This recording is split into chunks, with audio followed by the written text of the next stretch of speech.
Bismillahirrahmanirrahim. Assalamualaikum warahmatullahi wabarakatuh. Di sini kami dari kelompok 2 akan menyampaikan materi hari ini yang membahas tentang manajemen peserta didik. Sebelum kami mempresentasikan materi hari ini, perkenankan kelompok kami untuk memperkenalkan diri. Yang pertama, Niti Nauradia Levi Nawalangit dengan NIM akhir 64, Alvina Nurul Sajidah dengan NIM akhir 65, Aliza Velosama dengan NIM akhir 66, dan Salsa Bella Ayuning Tias dengan NIM akhir 80. Pengertian manajemen peserta didik. Manajemen peserta didik adalah penataan dan pengaturan terhadap kegiatan yang berkaitan dengan peserta didik, mulai dari masuk sampai dengan keluarnya peserta didik tersebut dari suatu sekolah. Jadi, bisa diambil kesimpulan bahwa manajemen peserta didik yaitu bagaimana mengatur peserta didik dari masuk sekolah hingga lulus sekolah atau keluar dari suatu sekolah. Kemudian yang kedua yaitu implementasi pendidikan karakter di sekolah. Sebelum kita mengetahui implementasi pendidikan karakter di sekolah, alangkah baiknya kita juga dapat memahami apa itu pendidikan karakter.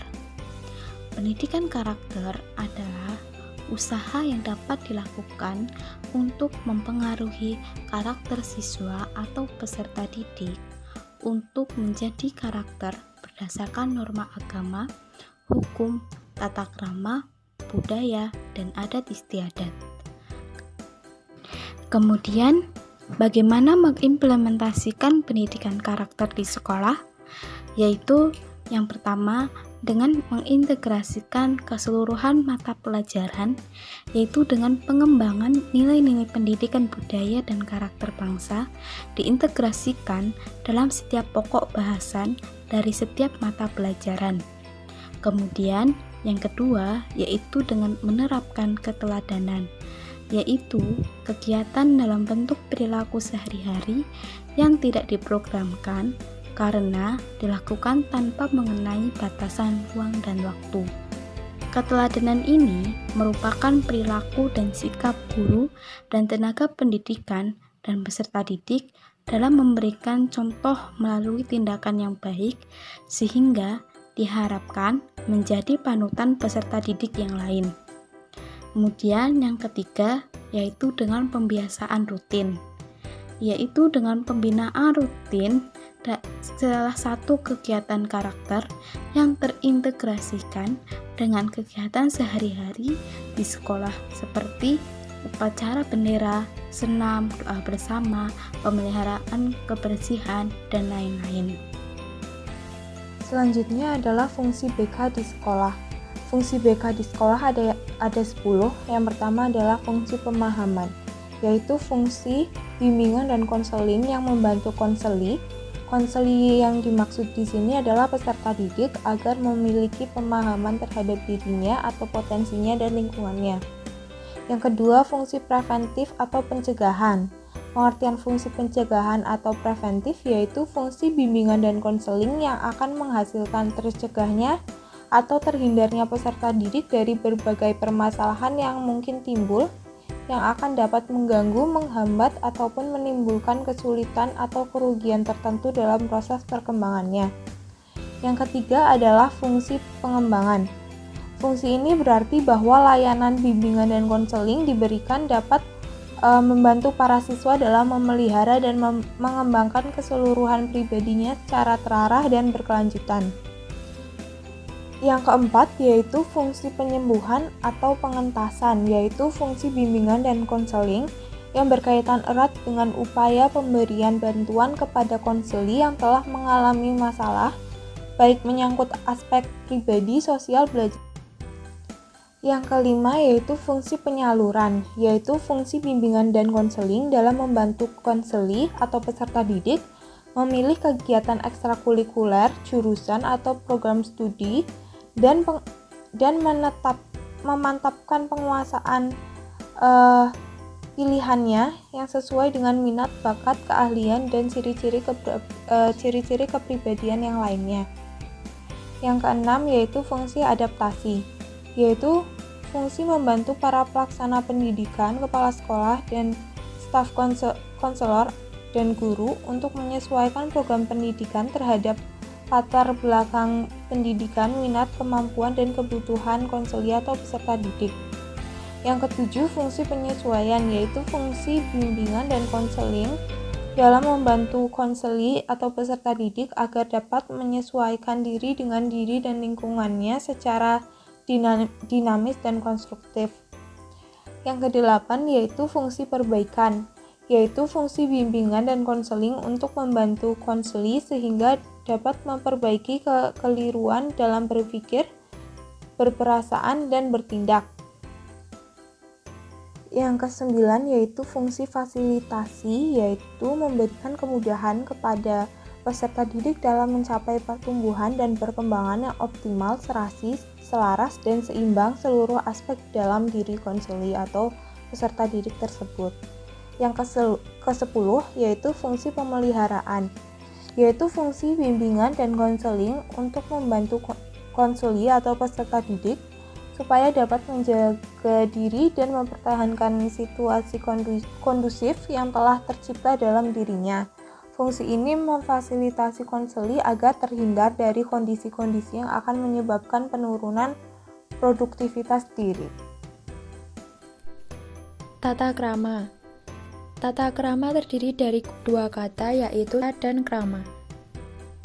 Tata berarti adat, aturan, norma, atau peraturan, sedangkan krama berarti cara, langkah, tindakan, dan kelakuan. Jadi, tata krama adalah kebiasaan sopan santun yang disepakati dalam lingkungan pergaulan antar manusia setempat dan berlaku pada kurun waktu tertentu. Tata krama di sekolah dibagi menjadi 3. Yang pertama adalah tata krama bergaul. Contohnya ada tata krama bergaul dengan guru. Misalnya adalah berbicara sopan di hadapan guru, mengucapkan salam bila bertemu dengan guru, dan tidak memotong pembicaraan guru.